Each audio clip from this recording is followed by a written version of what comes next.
We're live on YouTube. We're live on Facebook. Holla at your boy. No, sir. Run your lips. Shut up.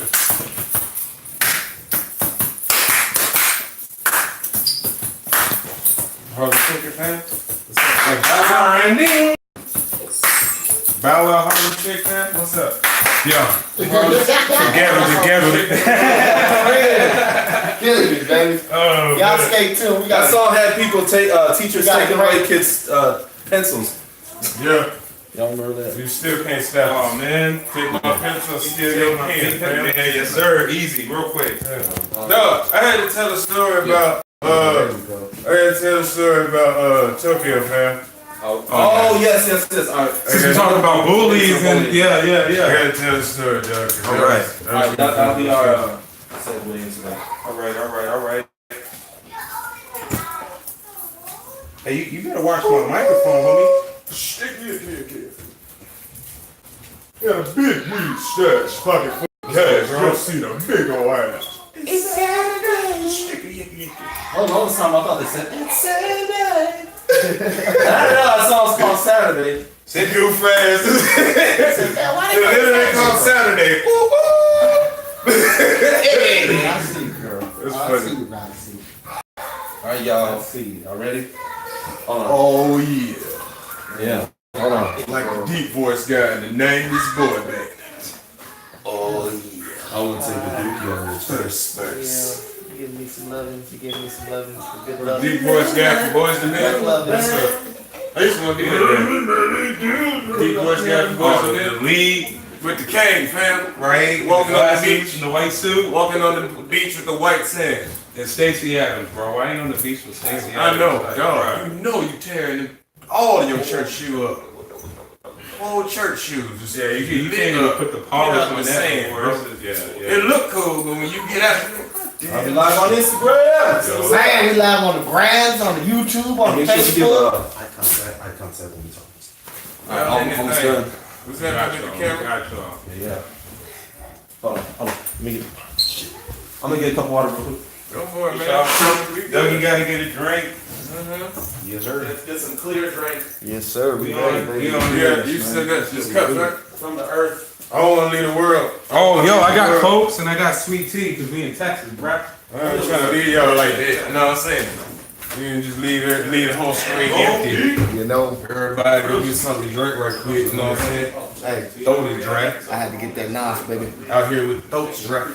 Anyone need a Coke? The lips all crusty. Coke? For sure. Sitting in my regular spot, Slam. No need to put tape on it, right? Coca-Cola, Right? You good? Nah, I'm talking about Sam's Cola, bro. I can't afford no Coke. Okay, cool. Shutting the government down, I can't. It's hard out here, man. It's Coke hot out here. Look at Sam's Cola. That's the last thing you think Trump would mess up is the I almost messed up and bought some Flavor Aid, but I couldn't do that to myself. Say, you though. think the last thing he messed up was some Coke? You think he had Coke on lock? Coca-Cola, Kids. Coke leaves, cocaine in the bag, all the Coke. Trump had all that on lock. You would think he had it represented with a smiley face on it. Nope. Preach. Got my man down here buying Sam's. Need some of this wave. Hey, bro. You just step up, man. That's America. You know what I'm saying? America, I got my boy out here drinking Sam's Coke. Feed my dog gravy train. I don't even know if that's real Say, dog food. bro, That's America. come on, man. Gravy Train. Have you seen Gravy Train? You even think, yeah. Man, come on, man. I think there's a wall to get to my grocery store. You know what I'm saying? Like it's hard out here. See, and then this fool gonna say there's all kinds of walls. There's a wall in San Antonio. I'm like, bro, what wall are you talking about? What? That's what Trump said. He said, Let's start the podcast. Yeah. Live on everything. Right Let's on. do it, baby. How y'all doing? Yeah. What's up? What's up? We got Instagram, we got the Facebook, YouTube Live, and we got my video camera that What's we got going down, y'all? What's up? Shameless plugs. All Let good. Doug do the whole intro. Get us in here, man. Welcome, friends. Welcome, everybody, to another episode of Warandpeace210. We got Baylor Watchman, baby. Holla at your boy. Y'all know. Yeah. We got Ilsen's Bird.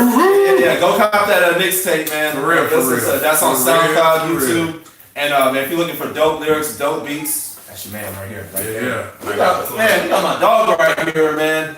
Tell me what your name is. Man, I don't fucking Do you even need an intro, dog? No, No, bro. Yeah. Zero.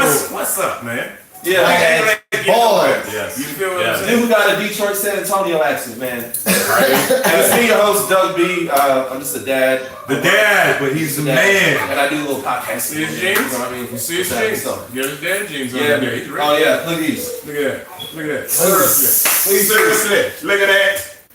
Boom. Oh baby. Yes. Hey, Look out. hey. Here, tell him. Padre out here. Yeah, time out. We got kids, baby. Yeah. What's up, dog? Got the DMX Yeah. dog in here. That's the one for the big guy. This is, Yeah, dog. Today is gonna be a special day because this is the 6th episode, guys. 6. That's it. Yeah, This is yeah. 6th episode. 6. This is this. I gotta tell y'all, I took 6 this. is an evil number, man. So we're If talking about you put it It's 3 incompletion. times. It's the number of incompletion. You know, that's why it's 7, because it's 7 days in a week. So 6 is always that short number. You're just right under, man. Thanks, man, for making C6 feel better now. So we gotta hit it right. Do it. All right, so we gonna kick it off with a story. Y'all know the stories. This man got in a fight with some mobsters in Tokyo. Not just mobsters, the Yakuza. The Yakuza, and survived it. Yeah. He survived it. Talking No to missing fingers. But you know what's messed up? If you look at me, you're gonna probably be like, hell yeah. Hell yeah. I Makes can see sense. that. I can see that. Don't get this Black Panther shirt fooled by it. Wakanda.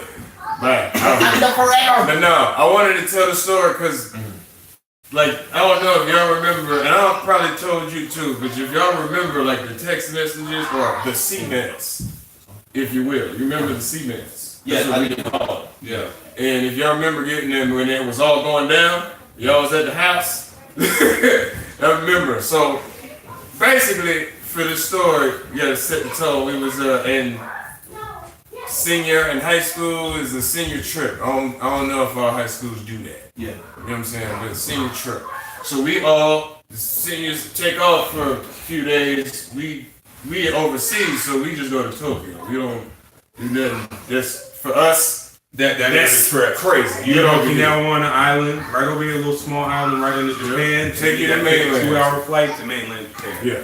So we go over there, and you know, daytime, we with everybody with the parents. We out Disneyland and all kind of stuff, taking pictures, good time, family time, seniors. Oh yeah, it's a senior Enjoying trip, man. You yourself. enjoyed it last year. Nighttime comes though, and of course, you know, like we've always told since the beginning, episode 1, we grew up Quick in the club. in these streets, Going down. right? So, it was me. I'm just gonna say Orlando. It was Sean, my homie Sean Vuck in LA. I know. Yeah, I remember. So we all out here, and let me just tell you, everybody that's out here at this time, we was on some things. We was doing B. It was Brone. For y'all that don't know, it was called Brone. It was like a was it caffeine? So like I think it was caffeine. It Yeah, was like a stimulant. It was like a stimulant, like kind of like a speed. It was like the speed of our era, pretty much. Yeah. You know, it got you real hype, got you real angry, like you always wanted to fight. You Oh, felt like like Superman. Superman. You felt like Yeah. Superman. And it was a way of just being like kind of doing cocaine without doing cocaine. Yeah. Except you go to sleep. You go to sleep. The B nap, Yeah. which was the like best After you pulled all nap night. ever. Best one ever. You sleep for 30 seconds to get up, like feel like you could sleep all day. Yo. But yes, we was on knees and we walking around the streets, and over there they had we had Gate 2 Street or the I forgot what it was called out there, or Daha was our downtown in Okinawa. But mainland, when you're in Tokyo, it's We went like to- they call it like the red light district because it's clubs everywhere out there. What's it was Yeah. no, but this No, was dirty it was on place. Roppongi Street where we were at. Yeah, Roppongi. That's actually the heart of Tokyo, and that's the red light district. Like Yeah. Roppongi is all the club central. They got Africans, Jamaicans out there. People Oh from all boy, over we saw all the countries and- dreads. Yes. All the dreads. It's crazy out there. So, of course, being kids, we trying to find We was trying to find some weed. We was trying to find some shit. Like we trying to get fuck this. We about to turn out. Yeah, you kidding? We ready. So we done went probably just in and out of clubs, different stores, different stuff, just talking to people. At some point, like I said, it's four of us. Some point, we're walking and Orlando bumps into this little bit Japanese dude with this white suit, or like silver, clean as hell. Yeah. But he singled himself out because the rest of the squad is in black suits. He had the white shit on with the shit slicked back all smooth and sexy like, damn, who does this son of a bitch think he is? Right? Yeah. Whatever. Over here, you the shit, but to me, you 5'3". Whoop your ass. Yeah. So, so Orlando bumped into him. Yeah. Right? So Orlando turns around, go on the side. Sorry. Sorry. Just respectful, like, I'm sorry, my bad. LA is, like, I'm looking at Orlando, LA is behind us. Yeah. He done bumped into the biggest sumo wrestling dude out here. And it's eyeballing him. Yeah. Like, you know what I'm saying? Man. It's just this. Y'all remember Yokozuna? Was he like that? Oh, dog. Just like for no reason. In LA, tall, skinny Samoan ass body in here. dude, yeah. He go look him in his face like he been juicing. You know what I'm saying? LA had a bad case of the bird chest. Damn, man. I don't think he could do 5 push-ups. I don't know. LA, I don't know how you doing. You weren't very. He's cool now. He's like, back in the day, was cool, but I hope he's doing well. I hope he's doing good now. But he's an asshole. He know, NyQuil. You'll see why in a minute. He know why. But so LA is talking to this man. Dude is talking Japanese to him. He don't know what he's saying. He said something to LA and kicked him like a. But he kicked him good enough to make it. So like kicked in his leg. I was like, what? Like, what just kick him? LA was like, you just kicked me up? And just like on everything. Dude turns around, he tries to walk away, like, fuck out, you just kicked the fuck out. Turns around. He turned his back. Dude, I'm talking about big ass into it. Fat, all of this from back here. Man. He socked that man so hard. You know how on the street they had the railing so people would be out there drunk partying, fall into the street, all that shit. Yeah. He socked his ass over the railing into the street. Dog, LA disappeared. Damn. Gone. We don't know where this fool is. Gone. Dude, 5'3". Bro, big. Oh, the big dude did it to him. Socked him, boy. We didn't see him. He gone. Man, bro. He gone, fam. Yeah. Sold out. Orlando, being who he is, he walked up on the sumo wrestling dude. In his face. Like, did you just hit my boy? Like, what the I'm on P. I'm happy. I'm just sitting here watching this shit. Like, what's going on? Like, you know it's about to go down. You don't know if you got to fight or you going to have like, to. drinking. Me and Sean Bud on the other side. We looking at this shit like, is this really? Like, is this really going on? What is this? Yeah. Hey, Orlando swung on dude. Orlando is scrapping. All the dudes came in on him. Like in the movie where you see the ninjas. The ninja 10 ninjas coming out. Like this was just like that. But Orlando in this thing holding it. Yeah. I'm talking about holding it down. Ain't never. I just seen some dudes run their mouth talking about they handling hands on Kill Bill. Yeah. Was he on his Kill Bill? He was on dropping him. Kill Bill. Yeah. Dude that he ran into in the beginning with the sexy suit. So he came back. Sexy suit. Was he like the main boss? I don't know. Hold on. Sexy suit shows back up. He said something and snap points at Orlando. Dude runs in, puts Orlando in the headlock. I'm still high looking at this shit like the boss out there calling shots. Yeah, like he just snapped on me. We did this shit. We just looking. I'm still high. Like I'm looking at this shit like, nigga, what? Dude had a metal briefcase, man. He hit Orlando with that damn briefcase, and I'm talking about face, cause he in the headlock. Bah! You just see that? I was like, woo! Oh my God! Wait, I'm still sitting here like, what? Because Orlando had been holding this down. Like, ridiculous. We was just sitting there high like, this shit.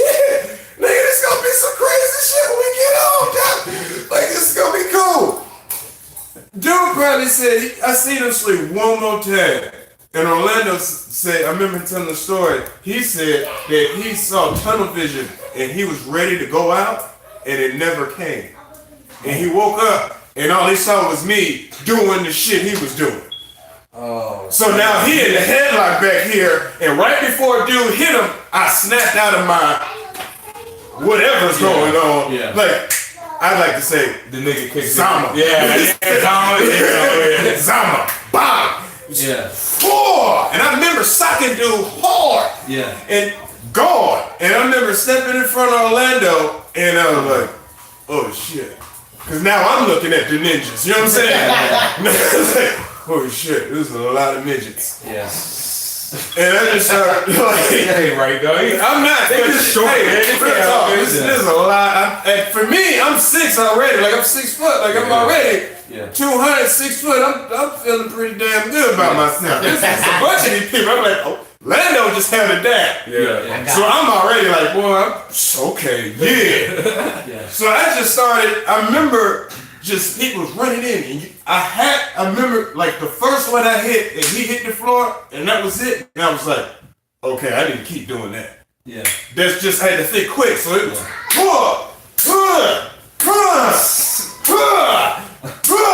throw your ass. It was crazy. You got that shirt on for a reason. Yeah, like I took all this stuff we got. Dog, that shit went on for a minute. The little Sean Buck came in there, big sumo wrestling dude. Sean Buck flexed him. Man. Yeah. Sean Buck, shout out to Buck. Flexed him. Dude was acting like he was about to do something. Sean flexed him. Man. Put him down. Man. I was like, oh yeah, we all the way straight out here. Shit, we about to win this. Right? Yeah. And then guess who show up all of a sudden? Fucking LA. With all the grown-ups he could find on this So way. already 2 fights happened in homeboy just now. He been asleep this whole time.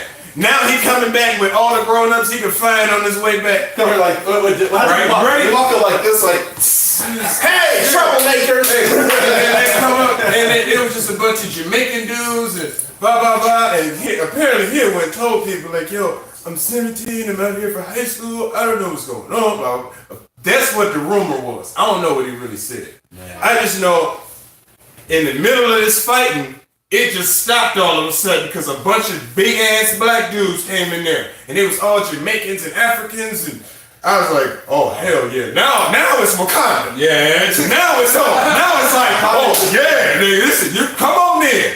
And then they was telling them like, hey, chill, this is kids. And they was like telling them, the dudes, like, fuck, blah, blah, blah, blah. They was talking this shit Japanese, they was hollering. And at that time, I kind of knew little Japanese, you know what I'm saying? So I knew it was like, fuck them bitch ass, blah, blah, blah, blah, all that. Yeah. And they was hollering about this dog, and I remember staying there, and Sean yelling at me like, Chris, let's go. And I was like, and I was still in my zone now, because now I'm on B, and I'm ready to fight. And I'm here now. You know what I'm saying? They had took off, dog. Orlando came and got me, because his face beat to hell. He come get me, we run, come back around, my mom show up. I didn't know what she was doing there, but she had her own other craziness with, because she had the girls.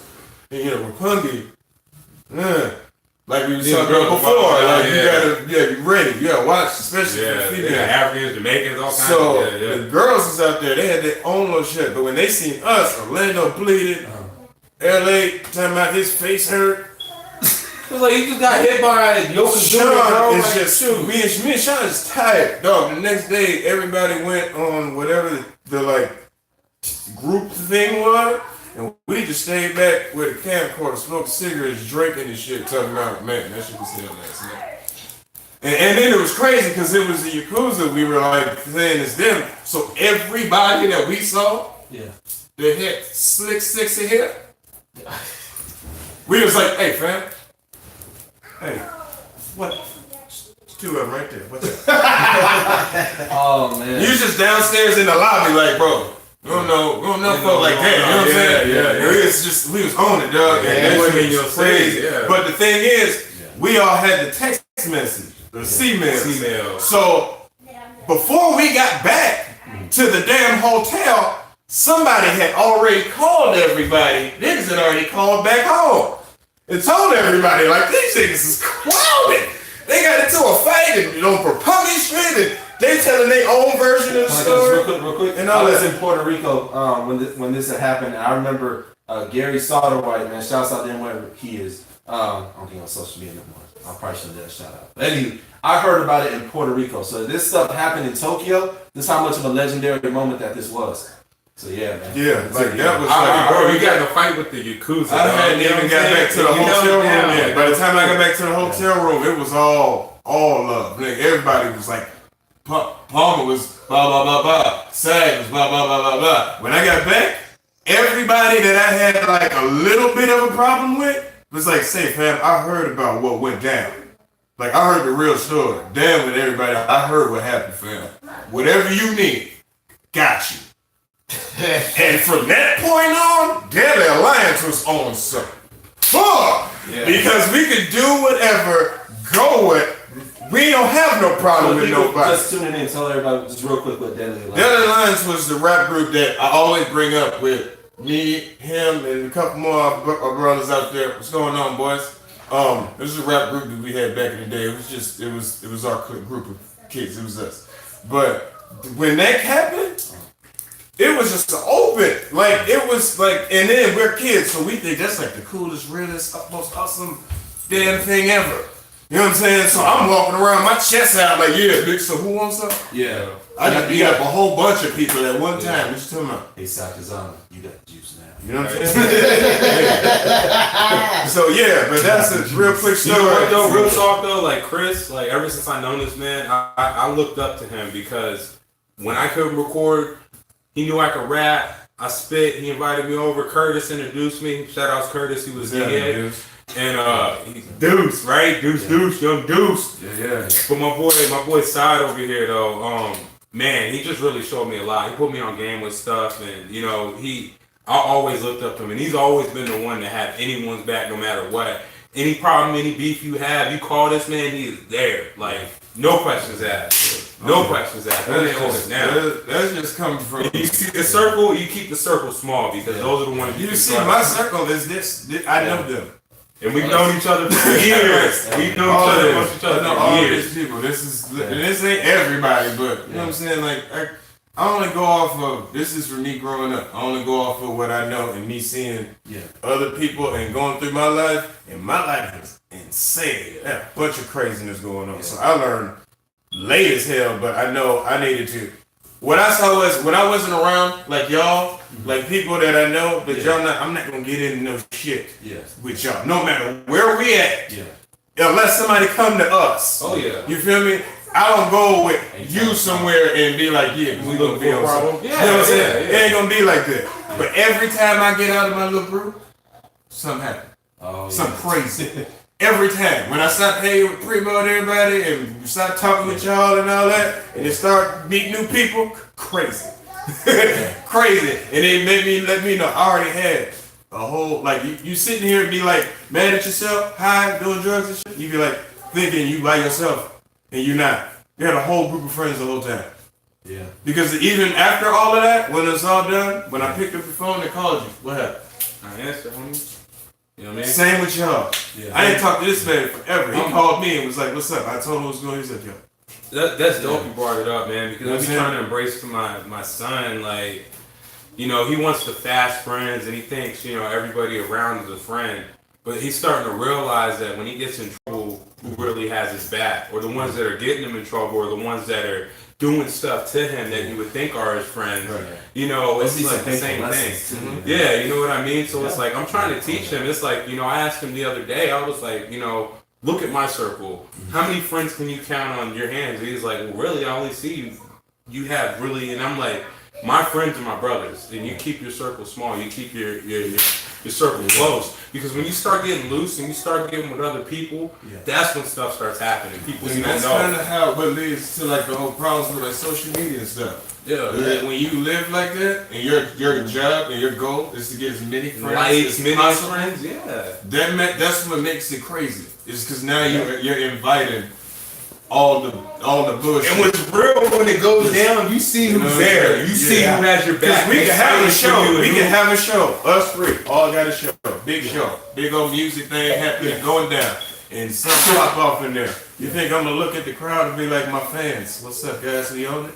Yeah. No, I'm gonna turn right around, look at your ass, Yeah. look at your ass, look at you, and say, bro, it's only 4 of us.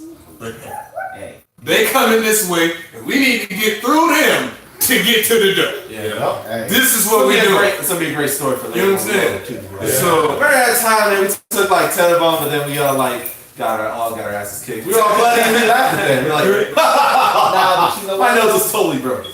Like y'all were saying though, it's like my dad used to tell me growing up, man. And I used to just think he was like out of his mind because I was younger, you know what I mean? But he used to tell me, you know, you look at my friends, right? Yeah, they might be some drinking dudes or whatever, but like my Uncle Kev is his best friend.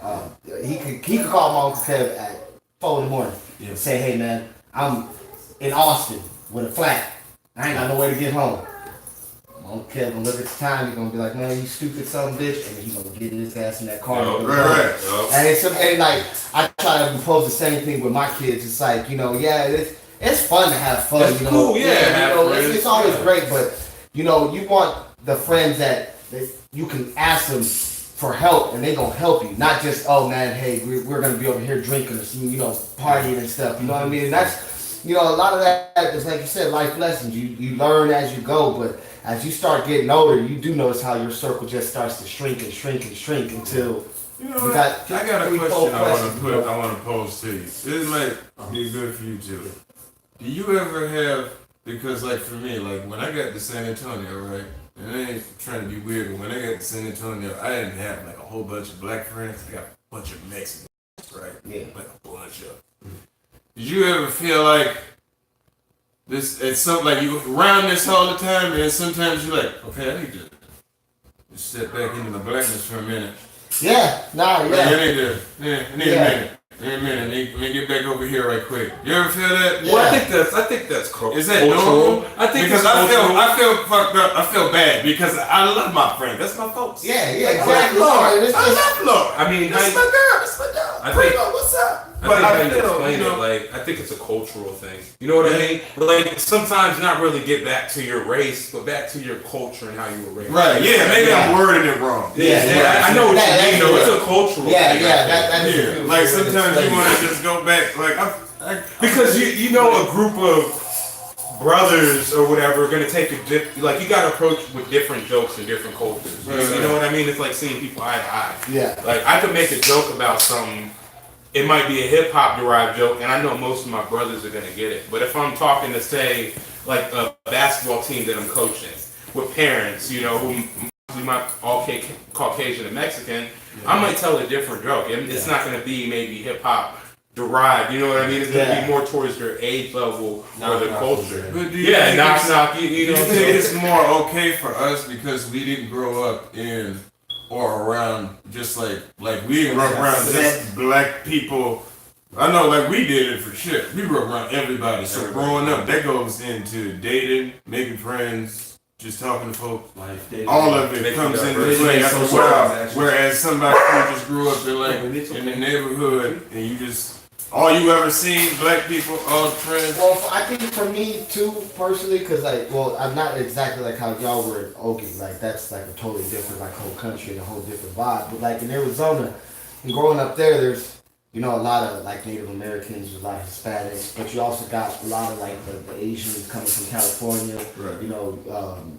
There was a fucking lot of Jamaicans, believe it or not. There was a lot of Jamaicans. The price is hot. Yeah. Like, It's hot, and they got a lot of colleges out I there. got a good experience of like growing up from like we moved there when I was going 3rd grade all the way till I was a sophomore. So that whole time span, like, I mean, I got to see a lot of different cultures and religions. You know what I mean? Like, there's a lot of what is it, Nation of Islam.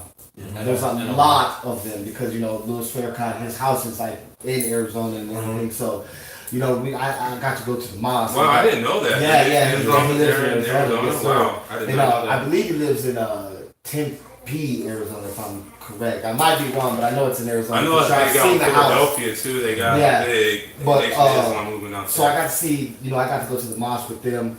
I had a friend that was Jewish, so I got to go to the synagogue with him. And I'm open to everything. So, I getting back here, it kind of freaked me out, to tell you the truth. When first year going back to school here, I wasn't used to the way they spoke.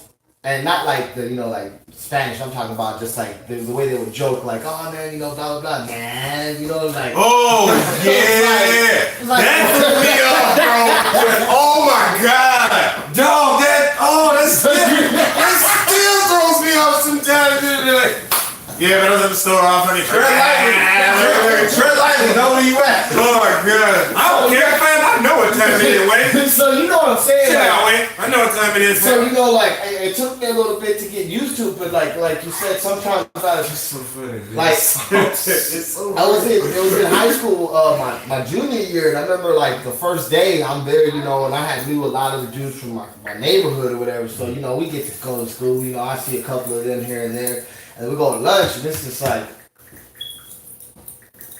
Oh man, shit! I feel like I'm the only black person in this motherfucker right now. Like, oh no! So I ended up befriending this guy named Jaime Hernandez. Shout out to Jaime. He's one of my closest friends. He's a real good dude, man. But yeah, he just kind of brought me into his circle. And it was just like like whoa, like it was a different culture experience. So like at the time, sometimes I'd be like. Man, like, hey, where my brothers at? You know what I'm saying? Just because, I just, That's crazy. That's exactly what But happened. welcome. With Primo. Yeah, you know That's what what I'm happened with Primo in there. But like you say though, I got mad love for every nationality, every kind of religion, whatever you believe in. Hey, more power to you. I got mad respect for it. Don't you know what I'm saying? I'm never gonna doubt nobody or down nobody's religion or down nobody's nationality or Hispanic. You know what I'm saying? It's just sometimes it's just like you said. He said. Sometimes you just want to be around some black folks and just, Just set some Hennessy, Yeah. Hey, Smoke Because- cigars. Like another example, like the first time, I never knew what the hell it was. Smoking A quinceañera. A Yeah, quinceañera, When right? they started smoking. Really? Yeah, a quinceañera freaked me out. I didn't even know what that was. It was just like, look, bro, this is what it is. We're going to go to this party, right?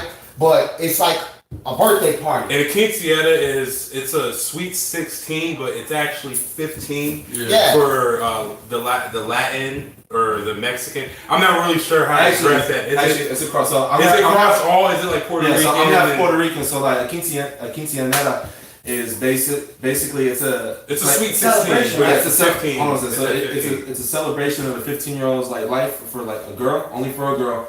However, adults go and they do their thing. It's more or less a party for the I parents. went to one in Puerto Rico in Aguada. It's just the it's same about thing in our house, hold too. on a second. So 15 miles south of Aguadilla. So we went and I went there with my cousin Jeffrey. And dude, it was crazy, man. They had like a nightclub set up outside. Yeah. Like with the fog lights, they had a bull riding, and like it was totally the most X-rated 15-year-old party.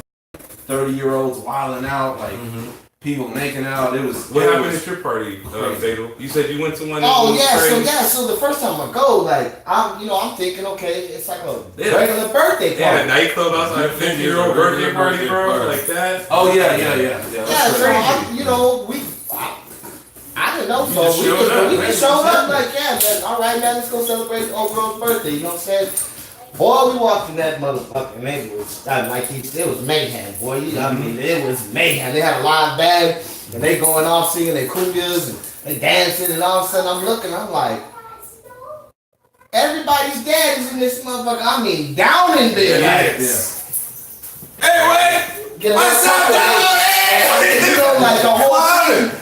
Hey. It's like it just wowed me out because I was like, man, like Yo. the celebration these people, you know what I'm saying? Like it was a whole different culture. So for me, learning that, it was just like it was such a shock, you know what I mean? Because like black people don't do quinceañeras. You know what I mean? No, but that's every child's birthday party. You know, that's but everybody's kid birthday party. It start off 2-3 o'clock. yeah, that's true. That's true. You know? Yeah, that's true. And then I learned like the whole celebration of it was for like to celebrate her life as her growing into a woman, and like just like her dress was like $15,000, and I was like, man, like I was just like wilding out because that girl, she had some money. You know what I mean? Her family had money. So. And it's like all the different cultures. So it'd be Dominican Republic, Puerto Ricans, Cubans, Mexicans.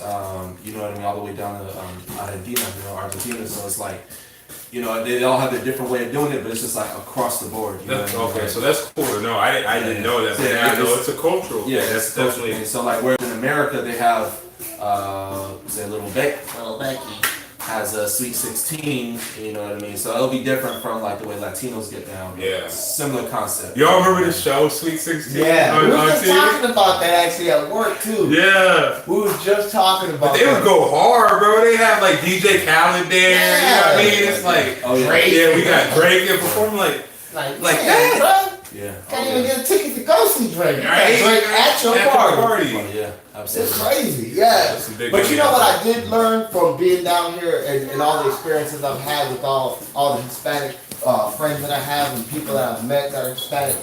I got like such a profound respect for the culture. Yeah. Because I mean, like Trump and them is immigration and all that. I understand the whole gist of it, but a lot of those people come over here, man, and they're the hardest working people I've ever in my life. And you know what though, bro? They work. And I get it, there is a process to come to America, which some people is very hard and expensive. I get it, you know what I mean? But if someone wants to work versus someone who wants to just take government money on food stamps, I think that's just messed up. I mean, our system is definitely messed up. Yeah, I got definitely respect for the Hispanic. You know what though? And it's the same thing for the Japanese. When Chris was talking about getting in that fight and them dudes didn't back down. They weren't scared. They don't care how big America is. And even in Japan, I got so much respect for them because they're very inviting people. And you go and hang out with them, all they like to do is have fun. You know what I mean? They like to drink, have so much respect for you. But what I like about the Japanese culture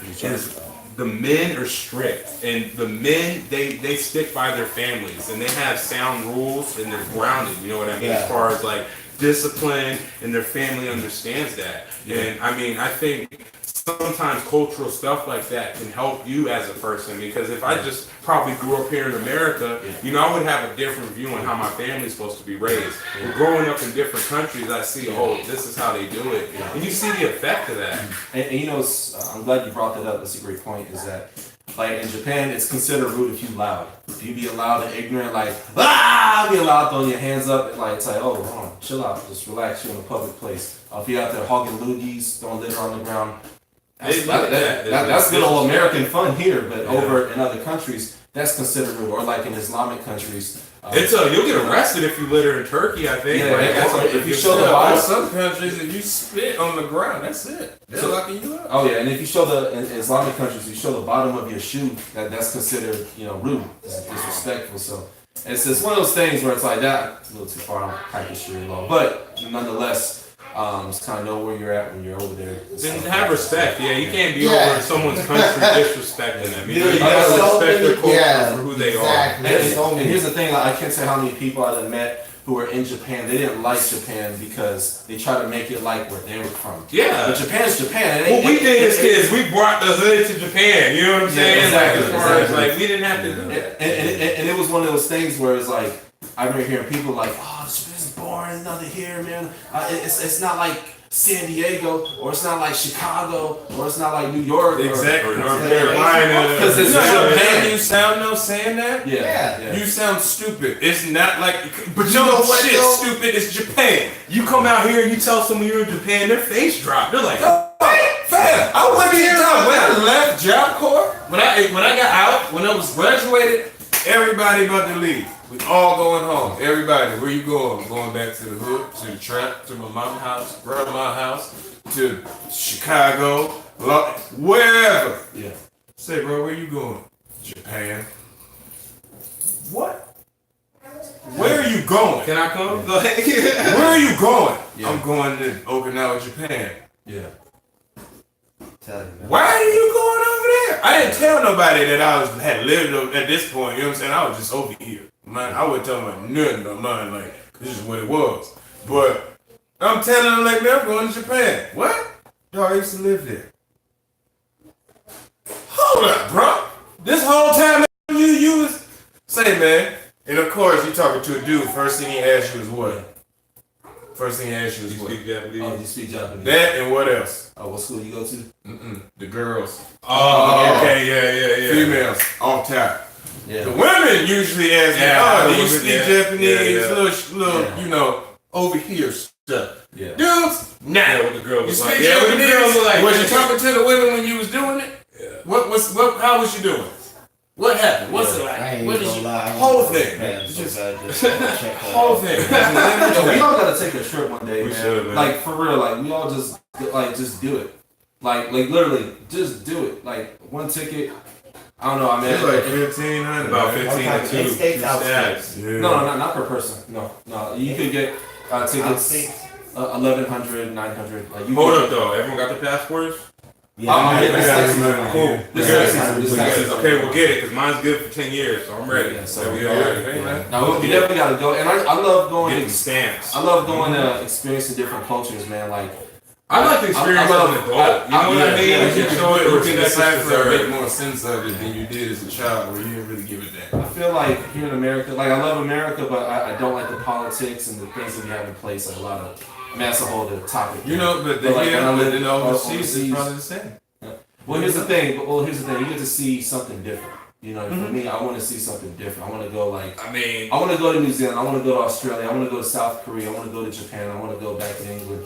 You know, just go see. Oh, Yeah. but Good yeah. day, wait. No, I want to go see They something gonna else. kick your ass when we get over there.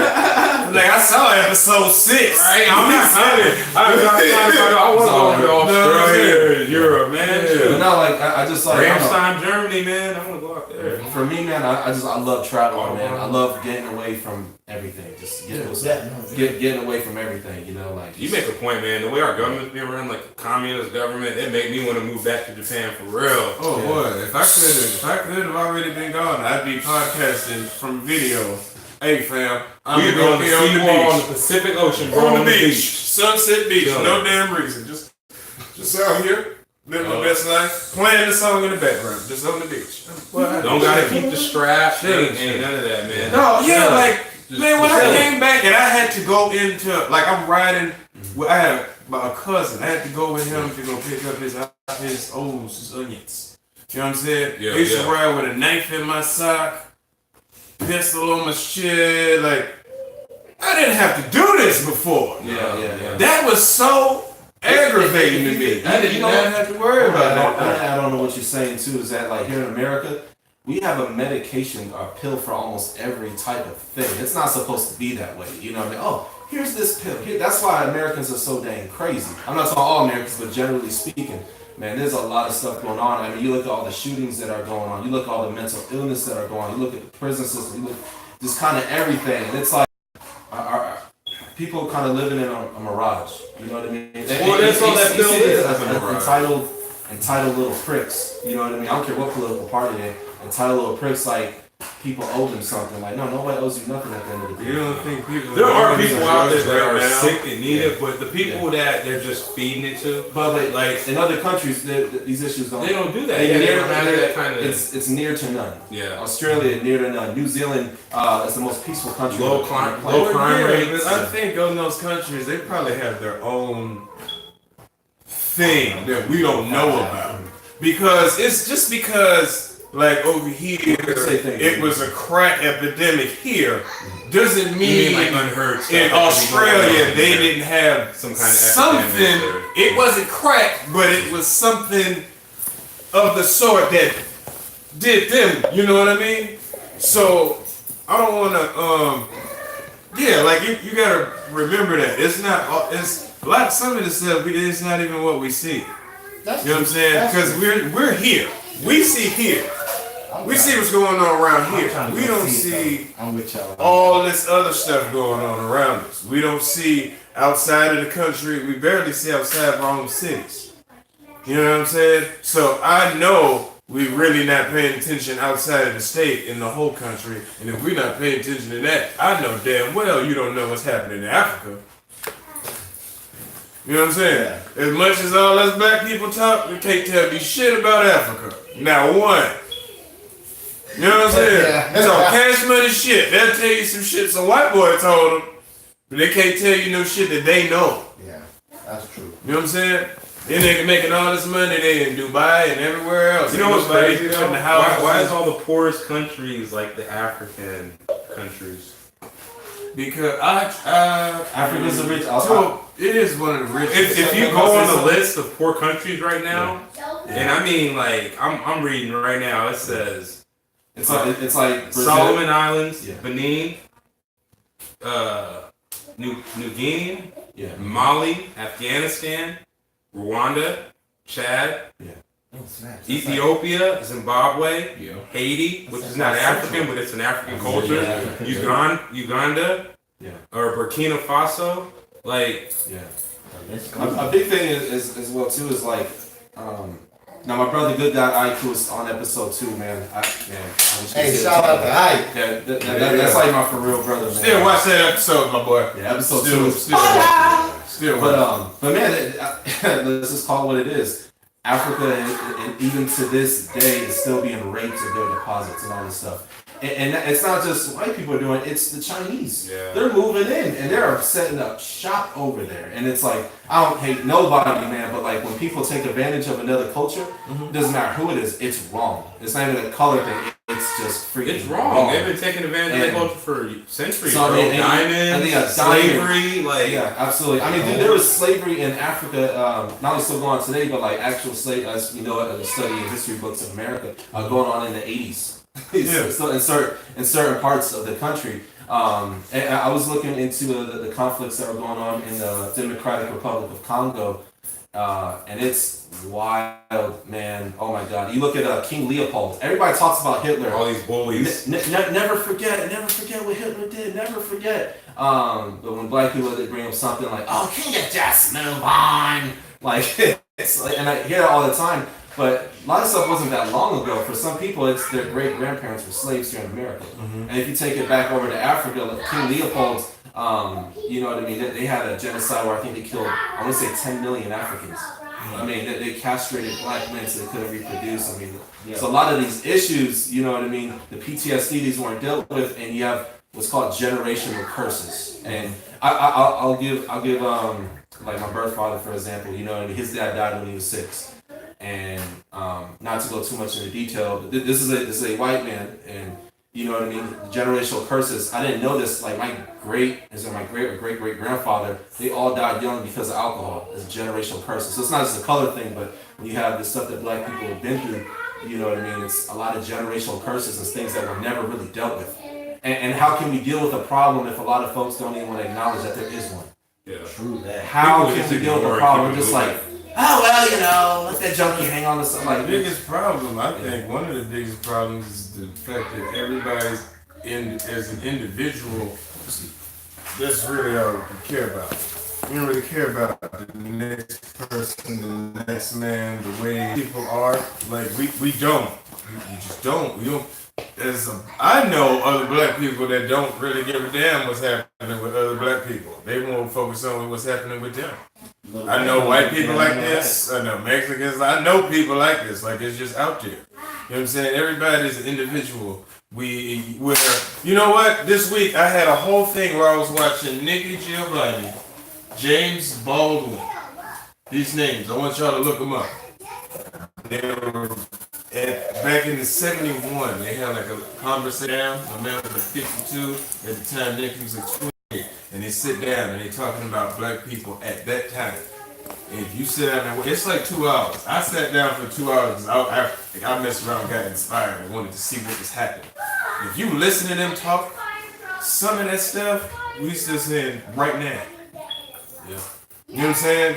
I'm listening to it and I'm like, this is 1971.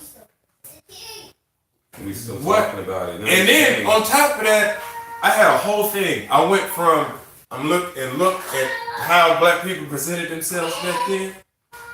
And everybody was like suit tie, the guys. Remember the Whether it HNIC? My boy, the HNIC, Yeah. Morgan Freeman. That's how he was doing it. But whether it was because you were doing it so you was to show white people I could do this, whether you were doing it to look right for work, whatever the reason was behind it. I don't know everybody's individual why they dressed and presented themselves like this, but everybody did that. Their kids grew up seeing them do that. They did that. What happened in between 71 and I'm only talking about 70, I'm not talking about 50 whatever when they was really about the ties and the out there with the hats. You wore the suits every single day. You did I'm not even going there. What happened between 71 with all this knowledge and all this I want and all this focus to next. Now it's all about the individual person. Back then it was about the village. It tore the black family apart, man. I mean, you put Nixon, in my humble, talk about Trump, and I don't like a lot of stuff that he does. In my humble opinion, I think Nixon was the worst president ever. They put Operation COINTELPRO, they put crack cocaine in black and Latino communities. Then they made it illegal. I mean, it should have always been illegal, but they made it illegal. Well, that's so they can get the money from it off tax. And then there are black folks who's already living, not all black folks. We were already poor. They're already living in these neighborhoods that were created by the government. Y'all see a pattern Section here? 8. Section 8. This is a system. You know what I mean? It's a systematic oppression. These are real things. White supremacy are real things. And at the same time, they released the Tuskegee experiments, making them sick. I want to say too is that you look at this and the prison system. They got redlining later. You know what I mean? In I think it was even early '90s or late '80s. Redlining was happening. You want to know something though? Y'all know Lyndon B. Johnson? Yeah. Oh yeah. You know Lyndon B. Johnson. Okay, he was Lyndon B. Johnson was from like the 50s or 60s, and there's some unquoted stuff. You know, like you can search the documents online because someone quoted him for saying this. Yeah. But he mentioned, you know, taking the black father out of the home and basically letting America become the father of the black people's home. And that would hold us back from voting Democrat for 80 years or whatever and just keep us in that mind state of always needing the government. Continue to give them food stamps, like, yo, like. Yeah, because I know a bunch of the shutdown, people are still getting their food stamps, right? And it's crazy because you look at the black dollar in the community. I was watching Killer Mike on that trigger warning thing, and that's such a great. If y'all get a chance, check out the Killer Mike show on Netflix. It's called Trigger Warning. It's gonna make you feel uncomfortable. I didn't say I agree with everything, but he went only purchasing black products for 48 hours. So whether it was a can of beans, did a black person make that? You know what I mean? Like buy a car, I can't do that. Did a black person make that bicycle? So it was just a whole thing. And he wouldn't even smoke weed unless it was from a black person. Yeah. But it was very interesting. But he did that to make a point that in the Jewish community, they keep the dollar circulating in their community. The Asian community, you know what I mean? They're Jewish. That's our banking system. So, you know, but to bring it back, it's like, you know, it stays in the black dollar, I think it's a couple hours and then it leaves to another community. And you know what I mean? And then back in the day, Rothschild, not Bilderberg. I'm sorry. Yeah. So what I was saying was that, you know, back in segregation days, you know, they went to a black dentist, they went to a black doctor, and I'm not saying segregation was good, but when they merged everything like that, a lot of times they tore down black businesses and stuff like that. Like for example, in Durham, North Carolina, they had a black Renaissance movement back in the day. I want to say it was in the 60s or 70s, they ended up building a highway right through where all those black businesses were. You know what I mean? And all these folks had to take and start all over. You know what I mean? And it's just freaking sad, man. I never understood like why I hate someone over color. You know what I mean? Like it makes no sense. Why? Because you woke up. You just woke up with it. You didn't. God didn't pull you to the side and say, "Hey man, check all this these out." bullies, man. Like all these bullies. Did God pull you to the side and say, bro, Jamal, my brother Jamal, this is what's going on. Before I send you to Earth, this place called Earth, I created it. You take this whole thing behind it, but right now I need you to pay attention because we're going to make a decision right now. Down here, on this place I built called Earth, we have a bunch of different creations that I've made, a bunch of different colors and creeds. We have the white. Right now it's domination. Right. Just dominating, taking over, doing all this other shit. We have the black, we have the Mexican, we got the Latino, we got all these different kinds. Which one you want? Did that happen? Nah. Man. So then what is the point of being pissed off because you showed up like this? You can't be mad at the black man for what we are. They used to breed niggas like horses. Just to try and get a strong To make us stronger, to sell us to somebody else. That's crazy. So you can't be mad at us for being like this. Be mad at your ancestors. They built this. You think I look like, but I'm not trying. I'm not trying. I look like this, but genetics. I'm up. I'm strong as hell. Throw this shit. Throw it. I'm out here. You know what I'm saying? Yeah. So Hey, time out. Yeah. Yeah. And you're right though. I mean, like really, that hate was That bred and cultivated. You know what I mean? It wasn't like just somebody came up with the ideal and the next day it just stuck. You know what I mean? It's kind of like you know Hitler. Hitler didn't just overnight take over. That motherfucker systematically went through and said, "Look, bro, this is what we gonna do. Yeah. This is what we gonna do." And all of a sudden, that fever pitch gets rising, and you know what I'm saying? And it only takes but a couple people with a fancy little tongue to get a crowd working. You know what I mean? And once they get that crowd working, they can tell them whatever they want to. And them people are just die hard. That's it. This is truth. This is law. We gotta get it. But see, I think now what's turned into now is a lot more today. Like he said earlier, bullying. Now it's bullying. Yeah. Now people are using it as where it is the racism part, but now we got a stupid situation where people are using what you do. Samuel Jackson, No, black listen, bones, you know. I'm gonna get you in a second. Let me get this out. When we're using like the fact that somebody else is messing with you as a power to like mess something up because somebody's messing with you. And really, nowadays, you can get bullied by not even being in front of somebody. I don't know how that happened. Yeah. I don't know how you. That's it. my problem. How you that much of a bitch that somebody is not in front of you hurt your damn feelings so much. You at the house. These kids, man, I ain't gonna lie. We all have been to this point. We talked about it in episode 2. You done did something you shouldn't have did. Nowadays, it's go sit in the corner, go sit in your room, go think about it. You know damn well, all our moms was like, look, bro. And your soul literally left your body for about 5.2 seconds. And then the scream happened, and you was like, this is for real. And then you got your ass whipped. You can't do that. They don't do that no more. There's no like you was talking about earlier. You sitting here arguing with your 13-year-old over a game that you done bought? Bruh. Pull them cords out the back. Yeah. Take that motherfucker to the room. Now sit your little ass down and be still. You know what I'm saying? But nobody does that. They wanna let me call this kid. The whole thing is too. I love sports. Now, and there's a reason why you play sports, to be a winner. Mm-hmm. You know what I'm saying? You try. That's the ultimate goal, is to win. They're giving trophies out for everybody now.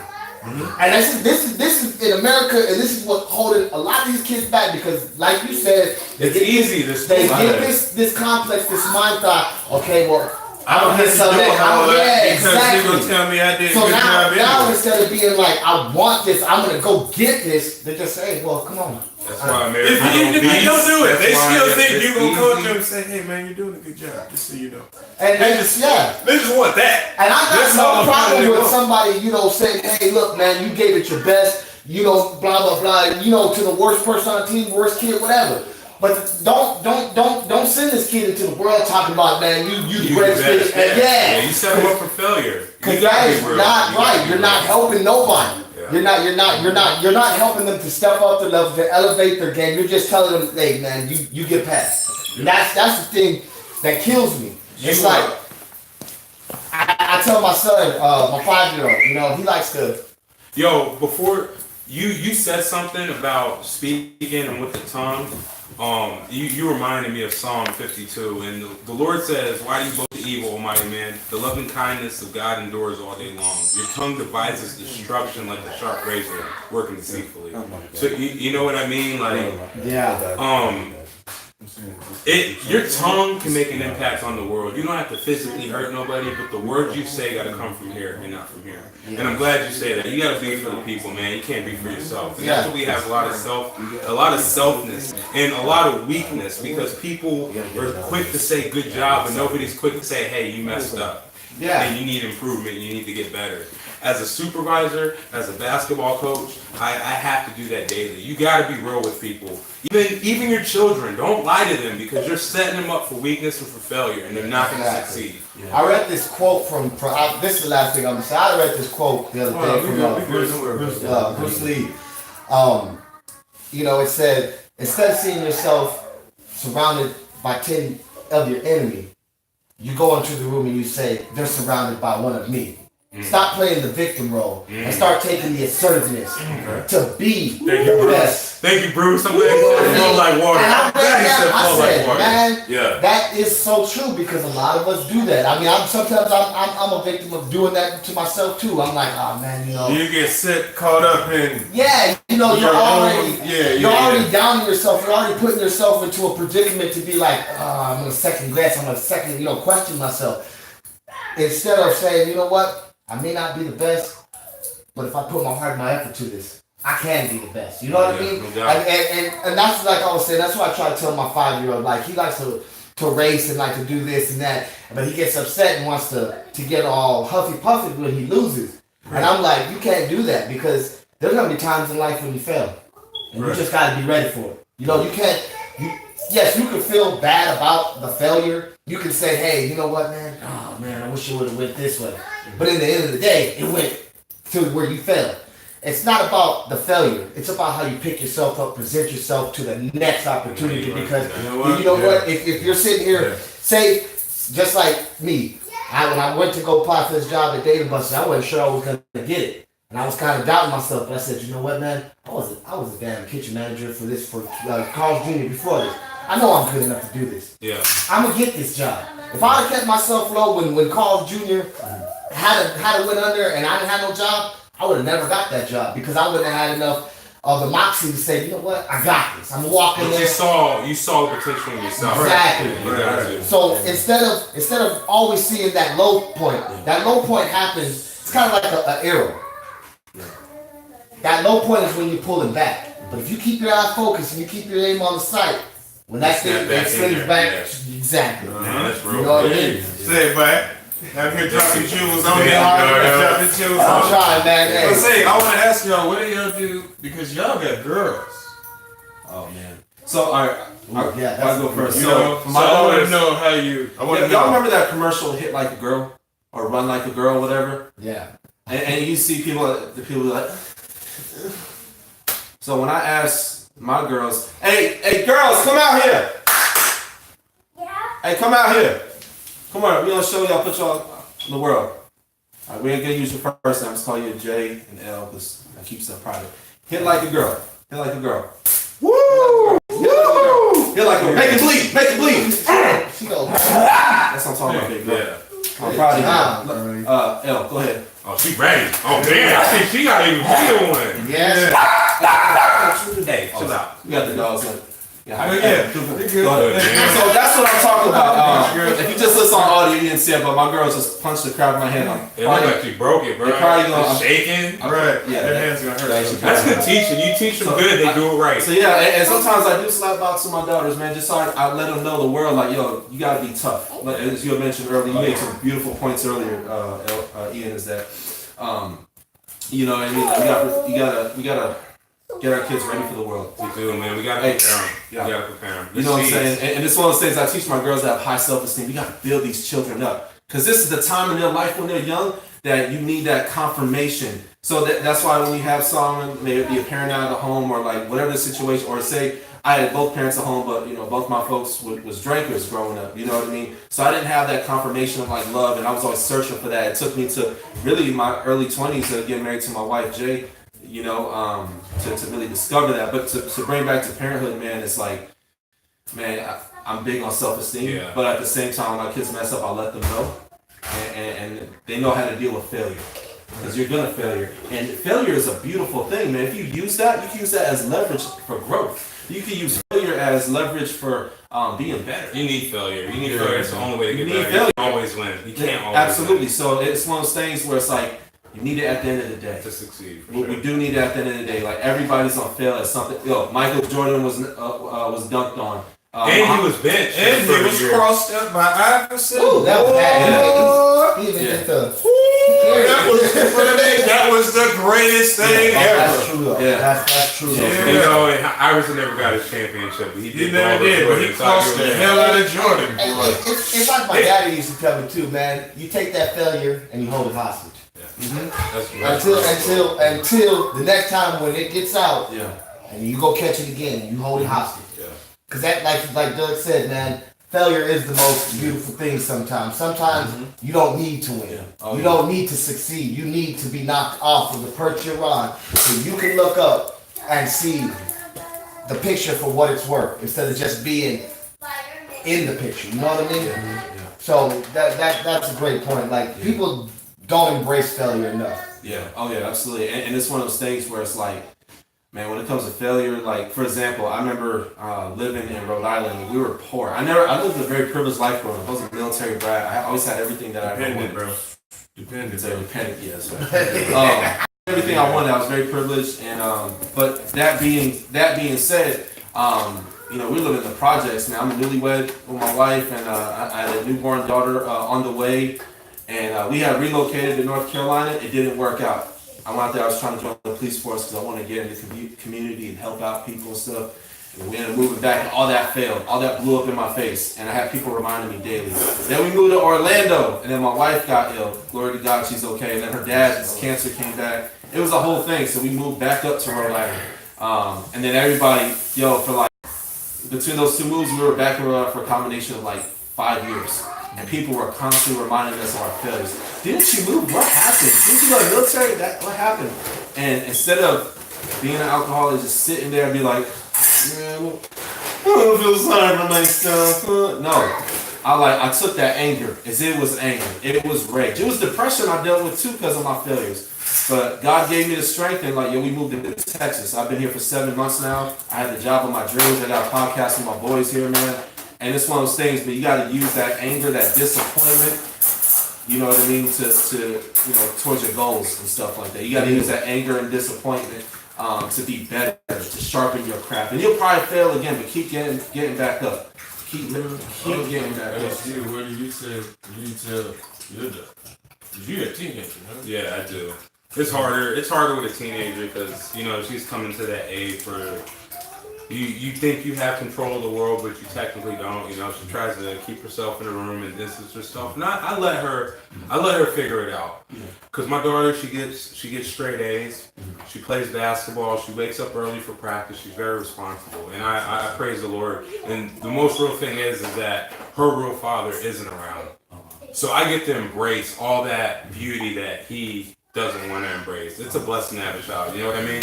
So I'm gonna raise her up right, man, and she teaches me sometimes, you know what I mean? When you instill good values in your kids, don't get down when they correct you for instilling good values in them because they will catch you when you decide to slip and you get lazy. And that's why you gotta build them up right. Yeah. So, Amen. Man, that's how I live, man. I never hit my daughter one time. I just try and sit down and talk to him, you know what I mean? My son, I got in that ass because, boys a little different. Boys a little different, so. Who the tank? Right? I'm different because I don't have. Well, we just adopted my beautiful Lissa. She was a friend of the boys, and we just took her in. I mean, the girl, she was going from friend's house to friend's house, not really having nowhere to stay. She stayed with us, and I mean, you could just see it in her eyes. The girl is just an amazing person. It is. So we adopted her. And made her a part of our family. And I mean, it's a trip sometimes, It really is like, she was the type, when we first met her, she was kind of I guess you could say goofy, sort of, you know what I mean? Like, she didn't have no self-esteem. But being around us and seeing how we are, you know what I mean? She's grown into it now. And, it's difficult, but you know, you gotta, like Ian said, you gotta build them up right. And we've only been with her for about 6 months now, but I mean, you can see the difference in her. Oh, yeah. She's, you know, she's more. And don't sleep. My daughter knows how to square them up. Yeah, You know what I mean? She yeah, know how to yeah. you know what I mean? So don't think no different. Definitely. Shout out to Lisa. I love you, baby girl. Well, I know you're gonna see it. So, it's Shout out AJ, JJ, my kids all Yes, day long. yes. I love them to death, and I die for them. I don't have kids. Lucky. I don't know how. Just dropping it off back in there. But I don't know. But I get the joy because like y'all got kids. So I get to meet y'all's kids. Usually my kids for me, and this is with all of my friends with kids. I usually present myself to the kids. You do. I You let real them good, know bro. that you know, Uncle. I'm gonna say Uncle Game, Uncle Kazama, whatever I am to you. You know, growing up, if I see you outside, I'm gonna talk to you like him. Yep. You know what I'm saying? When the girls get bigger, same thing. Yeah. Cause I got my younger sister, she's 17, get 18, go to college. Like, you know what I'm saying? Yeah. I missed a big chunk of her life with her. You know what I'm saying? And then that was, like I told you, I was doing all the craziness. Yeah. But when I got back around, even with my other sister, Ashley, the other one, her, you could see that I was gone for a minute because the attitude towards me wasn't what it used to be. And I had to come back and kind of, once I got myself in my zone and remember what what's really going on over here with me, my niece, my nephew, my sisters, everybody I know, y'all kids, all that. Everybody knows how I'm coming. You know what I'm saying? That's I'm not gonna come at you and be ridiculous and crazy. Like if you older, I'm gonna tell you some shit. Yeah. You're right. Yeah. You know what I'm saying? If you're a child, I'm gonna talk to you like a child, but you're gonna understand what I'm telling you right now. Because I'm not your dad's friend who's just playing with you. Like I'm gonna be here. Yeah, it ain't no seasonal friend. I'm gonna be here for a little bit. Yeah. So I'm gonna treat it as such. You understand? So when I see you, like when your son sees me, I ain't seen him forever, but when he sees me, he's like, hey, what's up? All love. You know what I'm saying? You're ready. When the girls, they see me, hey, what's up? Give me a hug, they're happy. You know what I'm saying? So that's my position. I don't have kids. And maybe one day I will. And the day that I do, y'all be a great father. Wow. And you're going to be a great father, though, bro. But right now, my job is to, like I talked to y'all. Y'all told me when y'all was kids, y'all looked up to me for whatever the case may be. And in my mind, it's just going to your kids now.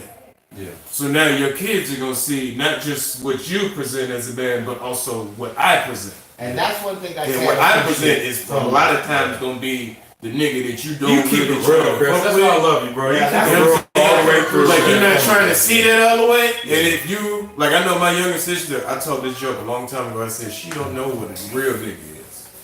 She been around suburbs and everybody else and all this. She don't know what real over here is. And that's what's gonna be the problem later. Cause she gonna run into young yuck mouth. Yeah. With the lips. Yeah, You gonna have a game on lock. And he gonna give it to her, you know what I'm saying? And she gonna fall for it. I'm gonna have to come back and be like, say, fam, let me tell you about this. Cause you don't know. You know what I'm saying? And that's me.